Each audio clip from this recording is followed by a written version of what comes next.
జిల్లా నేలకొండపల్లి మండల కేంద్రంలోని పాలేరు మాజీ ఎమ్మెల్యే కందాల ఉపేందర్ రెడ్డి క్యాంప్ కార్యాలయం మాట్లాడుతూ బీఆర్ఎస్ పార్టీని మరింత బలోపేతం చేసేందుకు నాయకులు కార్యకర్తలు సమిష్టిగా కృషి చేయాలని పిలుపునిచ్చారు.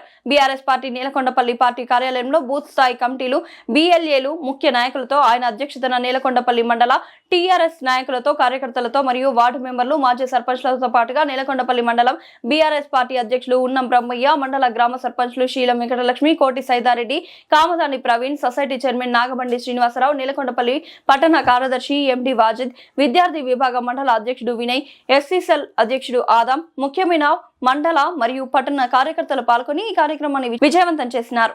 మన పాస్ అయినటువంటి ముద్దుగుడి ముందు బిడ్డ ఉన్నం బ్రహ్మయ్య గారి ఆధ్వర్యంలో నిర్వహిస్తున్నటువంటి ఈ బిఎల్ఎల్ కార్యక్రమానికి ఇచ్చేసినటువంటి ముఖ్య నాయకులు, కార్యకర్తలు అందరూ కూడా శుభాకాంక్షలు.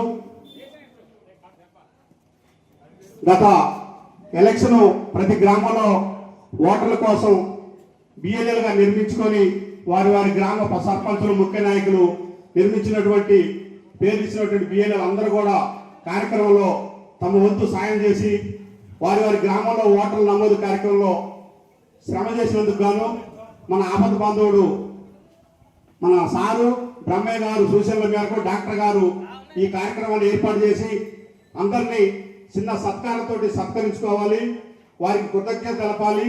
ప్లస్ మళ్ళీ వాటర్ లిస్టులో ఆల్రెడీ కొత్త వాటర్ లిస్టులు వచ్చినాయి, వాటిలో మార్పులు చేర్పులు ఏమైనా ఉంటే మన ఓటర్స్ ఏమన్నా మిస్ అయితే దాన్ని కూడా మీరు సవరణ చేసుకొని నేలకొండపల్లి సొసైటీ చైర్మన్ తీగ రమణయ్య గారిని కూడా స్టేజ్ మీదకి రావాల్సిందిగా కోరుతున్నాం. మేజర్ సొసైటీ చైర్మన్ తీగ రమణయ్య గారు. అదేవిధంగా మీరు ఎంతో కృషి చేశారు. మైనార్టీ సేలు మండల నాయకులు హుసేన్ గారిని కూడా రావాల్సిందిగా కోరుతున్నాం. కృషి చేసినటువంటిది ఈ కార్యక్రమాన్ని చిన్న సత్కారం చేయాలని సారు సూచనల మేరకు ఈ కార్యక్రమం నిర్వహించారు. ఇచ్చేసినటువంటి కార్యకర్తలందరూ కూడా శుభాకాంక్షలు. సార్కి ఎవరెవరి గ్రామంలో వారి వారి సమస్యలు ఏమన్నా సార్కి వినియోగించుకోగలరు. సారు మనకు కొద్దిగా టైం కేటాయిస్తారని చెప్పారు. ఈ రోజు సారు కూడా చల్లబడిన వాతావరణం సార్ వచ్చినందుకు ఈ కార్యక్రమాన్ని స్టార్ట్ చేసే ముందు బ్రహ్మయ్య గారికి అధ్యక్ష వహించే ముందు మనం పాలేరులో ఈరోజు ప్రజలు సార్ని దూరం చేసుకొని ఎంత ఇబ్బంది పడుతున్నారో, రాష్ట్రంలో కేసీఆర్ గారు దూరం చేసుకొని ఎంత బాధపడుతున్నారో ఇవాళ ప్రజలందరూ కూడా గమనిస్తున్నారు. మరీ ముఖ్యంగా పాలేరు ప్రజలు పార్టీలకు అతీతంగా, కులాలకు అతీతంగా సార్ని దూరం చేసుకున్న తర్వాత ఎంత తేడా వచ్చింది. ఆ రోజు ఎట్లా ఉండే, ఈ రోజు ఎట్లా ఉండే, ఏమిటి పల్లెలు, ఏమిటి అసలు ఎక్కడైనా కనీసం మనం కాదు కాంగ్రెస్ కు ఓటేసినటువంటి నాయకులు, కార్యకర్తలే అంతర్మదనం పడుతున్నారు. కాకపోతే బయట చెప్పుకోలేకపోతున్నారు. ఎందుకంటే 2 సంవత్సరాల అధికారం ఉంది, ఏదో వాళ్ళ పనుల కోసం బయటపడలేకపోతున్నారు. కానీ మామూలు సామాన్య ప్రజలు, ఆడగాని మగగాని ప్రతి ఒక్కరు కూడా సార్ని దూరం చేసుకొని ఇలా సారు వస్తే సార్లు గుండెల్లో పెట్టుకొని పూల వర్షం కురిపించడానికి పాలేరు ప్రజలు అందరూ కూడా బ్రహ్మరథం పట్టడానికి టైం కోసం ఏం చూస్తున్నారు. ఇది నగ్న సత్యం. అదేవిధంగా కేసీఆర్ గారిని దూరం చేసుకుని రాష్ట్రం అధోగతి పాలు చేశారు. వారు చెప్పిన అబద్ధాలకి ఇవాళ గోదావరి తలాపులు పోతుంది, లక్షల క్యూసెక్లు పోతుంది. ఇవాళ మాగాని మళ్ళీ గత 60 సంవత్సరాల క్రితం మాగాని ఎట్లా వెళ్ళిపోయినాయో అదే పరిస్థితి కనపడతా ఉంది. ఎంత దారుణమైన పరిస్థితి అంటే గోదావరి నీళ్లు లక్షల క్యూసెక్లు పోతా ఉంటే ఎదురు చూస్తున్నారు.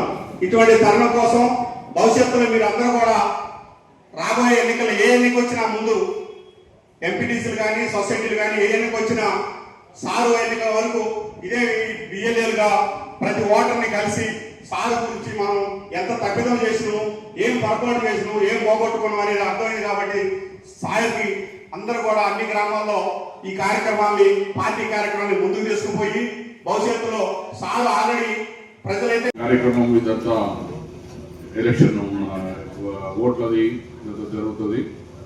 సరే అందరూ కూడా ఏదైనా ఖచ్చితంగా చూసుకోవాలి. ఓటు పోకుండా సరే సుధాకర్ ఎక్కువ భయపెడుతున్నాడు, అట్లేం లేదా అందరినీ వాళ్ళు మనం ఏదన్నా కూడా చేసుకోవచ్చు. కానీ సాధ్యమైనంత వరకు పోకుండా దొంగ ఓట్లు ఉండొద్దు, 2 ఓట్లు ఉండొద్దు. మనం ఎవరన్నా కానీ మన కార్యక్రమం అది. దానికి అందరూ కూడా నిజంగా కష్టపడి మంచిగా పనిచేస్తున్నారు. మరొకసారి మీ అందరూ కూడా మనస్ఫూర్తిగా అభినందిస్తున్నాం. ఇకపోతే రెండో విషయం, రాజకీయాలలో సరే ఇప్పుడు అందరు మన వాళ్ళందరూ చెప్తున్నారు. మీరందరూ కూడా కొంచెం ప్రతి విలేజ్లో కూడా ఊరికి వాడకి ఇంటింటికి కూడా ఒక డిస్కషన్ పెట్టండి. మనం అంతకుముందు మనం ఉన్నప్పుడు అధికారంలో మన ఎమ్మెల్యే ఉన్నప్పుడు ఏ రకంగా జరిగింది, ఏ రకంగా ఉన్నది, ఇప్పుడు ఏ రకంగా జరుగుతుంది, భార్యాభర్తలు కూడా డిస్కషన్ చేసుకోవాలి. మీరు ఖచ్చితంగా ఆ లెవెల్లో మీరు డిస్కషన్ తీసుకెళ్ళండి. దాంతోపాటు ఇప్పుడు ఉన్న బిఎల్ఏలు కూడా మీరు ఇంకా మంచిగా ఎట్లా చేయొచ్చును. ఇప్పుడు మీ అందరికీ ఒక చిన్న మాట చెప్తున్నా. ఇప్పుడు నేను ఈరోజు సరే మనం అధికారం లేదు, సరే మనకు రకరకాల ఇబ్బందులు అధికారంతోనే కాదు, ఫైనాన్స్ కూడా రకరకాల ఇబ్బందులు. మీరందరూ ఒకటి గుర్తు చేసుకోండి. ఎవరైనా మీ దగ్గరకు వచ్చినప్పుడు ఏదైనా అడిగినప్పుడు నేను నా గుండె మీద చేసుకొని చెప్తున్నా, ఎవ్వరికి సహాయం చేయాలన్నా నేను సంతోషపడతా. నేను ఒక్క నిమిషం కూడా నేను అరే వీళ్ళకి ఎందుకు చేయాలో అన్నా, నాకు ఎన్ని ఇబ్బందులు ఉన్నాయండి.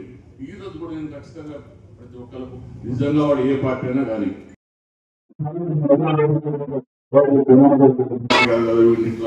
అనుకుంటున్నాను. కానీ నేనైతే నిజంగా కూడా మనకి ఎవరి మనిషికి అవసరం వచ్చినా సహాయం చేద్దామని ఆలోచన. మీరు కూడా కొంచెం బ్రాడ్గా ఆలోచించి ఆ లైన్లో ఆలోచించండి. మనం 10 మందికి సేవ చేసింది అందరూ మనకు కూడా చాలా సంతోషం, చాలా ఇది అనిపిస్తుంది, చాలా హ్యాపీగా ఫీల్ అవుతాం. అట్లానే ఇప్పుడు మనము మీకు మీ అందరు కూడా చెప్తున్నా, నేను సరే చాలా అనుకున్నాం. నేను అవన్నీ కూడా ఇప్పుడు మనం బూత్ ఏజెంట్ అందరూ కూడా మీతో పాటు రేపు పొద్దున మెంబర్షిప్ అయినప్పుడు కానీ రేపు ఎలక్షన్ అవ్వడం కానీ తర్వాత కానీ మీతో పాటు మీ బూత్లల్లో ఇంకా 2, 3, 4 మీకు అనుకూలంగా ఉండేటోళ్ళు కొంచెం ఊళ్ళల్లో కొంతమందికి నిజంగా సోషల్ సర్వీస్ చేసే ఇంట్రెస్ట్ ఉంటుంది. అట్లాంటి వాళ్ళందరినీ చూసుకొని ప్రతి బూత్లో కూడా మీరు అందరితో 100% మీ బూత్లో ఉన్న 500, 600 ఓట్లు ప్రతి మనిషి మీకు తెలిసి ఉండాలి. ప్రతి మనిషితో మీరు తప్పకుండా మీరు టచ్లో ఉండాలి. అట్లానే చాలా మంది ఏం చేస్తారంటే మన దగ్గర రాలేదు కదా, మనకు తెలియదు కదా అనుకుంటాం. అట్లా కాదు, మనకు తెలియకపోయినా మీరు పోయి మాట్లాడండి, మీరు పరిచయం చేసుకోండి. దాంతో మనకి ఏమైందంటే మనకు ఒక దగ్గరతనం అనేది లేకుంటే ఒక బాండింగ్ అనేది ఏర్పడుతుంది. కాబట్టి మీకు పరిచయం ఉన్నా లేకున్నా మీరు ప్రతి ఇల్లు తిరగండి. అట్లనే వాళ్ళకి అవసరం ఉన్నప్పుడు కాదు, అవసరం లేనప్పుడు కూడా మీరు వాళ్ళకి అందుబాటులో మాట ముచ్చట కలిసినప్పుడు చూస్తే మనకు ఆటోమేటిక్గా కొంచెం అప్రోచ్ పెరుగుతుంది, దగ్గరతనం. అంతేనా? నిజమేనా? మీ పక్కింటలో మొత్తం ఉన్న బూత్ అందరితోని కూడా ఉండాలి. మనం మాట్లాడేటప్పుడు మనం చెప్పేటప్పుడు మీకు ఒక చిన్న విషయం చెప్తున్నా. ఇప్పుడు మీరు అందరూ కూడా నన్ను దగ్గర 8-9 ఏళ్ళ నుంచి చూస్తున్నారు. నేను ఎవరికన్నా ఒక అబద్ధం చెప్పినా చెప్పినట్టున్నా, ఎవరు మాట్లాడుతున్నారు? చెప్పలేదని ఎవరు అంటారు కదా, రోజు అబద్ధం చెప్తున్నా అండి. మరి ఎవరు మాట్లాడతలేరు కదా, అయితే అబద్ధం చెప్తున్నారా? ఇదేనా? నేనేమంటున్నా అంటే మనం ఎప్పుడైనా నిజాయితీ ఉండాలి, మన క్రెడిబిలిటీ అనేది ఉండాలి. ఇప్పుడు మనం అన్ని అడిగినవి కాకపోవచ్చు. ఇప్పుడు నాకు ఉదాహరణకు నాకు ఈరోజు పొద్దున్నే నేను చెరుమాధారం నుంచి మన ముస్లిం సోదరులు అందరూ వచ్చారు. వాళ్ళు